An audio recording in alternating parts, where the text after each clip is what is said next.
Texans have a saying for people who talk big but act small: "I'll hat no cattle." It's hard to think of someone better fitting that description than Rep. Frederica Wilson, the Florida Democrat with a multitude of colorful hats but no decency. Sergeant David T. Johnson died fighting for his country and our freedoms. Sadly, there is nothing anyone can say to his widow, Maisha Johnson, to take away her pain.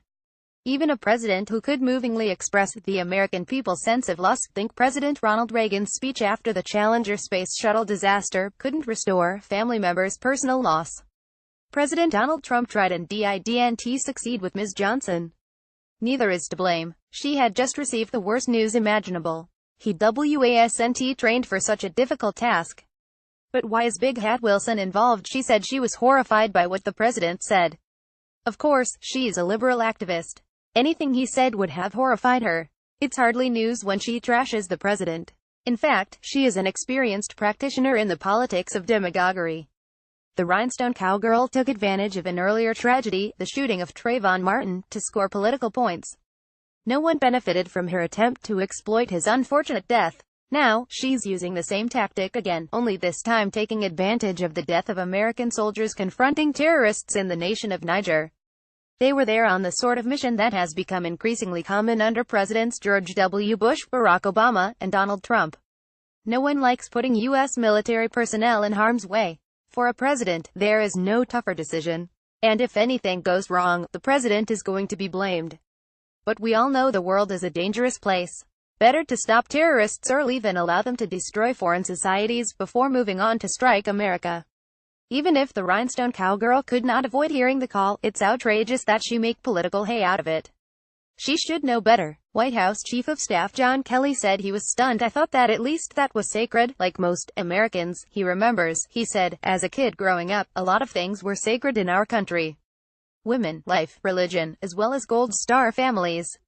I just thought the selfless devotion that brings a man or women to die on the battlefield, I just thought that might be sacred," Kelly added. He knows of what he speaks, having lost a son in Afghanistan. Kelly first recommended that the president not make those calls because nothing is more emotionally difficult. But when the president insisted, Kelly suggested that President Trump point out that Sergeant Johnson understood the choice he was making and died doing what he believed in. The president tried to express the message that the sergeant is a brave man, a fallen hero, who knew what he was getting into because he enlisted, and he was exactly where he wanted to be, Kelly said. Those sentiments had comforted him in his own time of extreme grief. But the showboat Congresswoman went on the attack against Kelly as well as the president. She made a predictable charge of racism after Jen. Kelly said she was like empty barrels making the most noise. Really? Maybe that tactic works in her Miami district. But it shouldn't be treated seriously anywhere else. The phrase probably goes back to the Greeks, who talked about empty vessels. That sounds a lot like "all hat, no cattle" to me. It's about bad people, not race. But no decency. Wilson didn't stop there. She told the ever-gullible New York Times the White House itself is full of white supremacists. Where are they? One wonders. In the closets and under the beds. The rhinestone cowgirl just smeared hundreds of conservative officials, highlighting the bankruptcy of the left and bias of the media. It's a cheap cop-out to blame race for every failure, real or perceived. And it makes white people the only vulnerable group. But we've come to expect that from the political left. It's what they do. President Trump maintains troops in Niger, and many other nations, to protect all of us. They do their job admirably, but, as we have seen, at great risk to themselves. To the president's credit, when tragedy strikes, he seeks to console their families. Then politicians like All Hat Wilson carp and complain. Anyone is free to criticize the president. But most of us recognize that some things are sacred. That there are appropriate times and places for political discourse.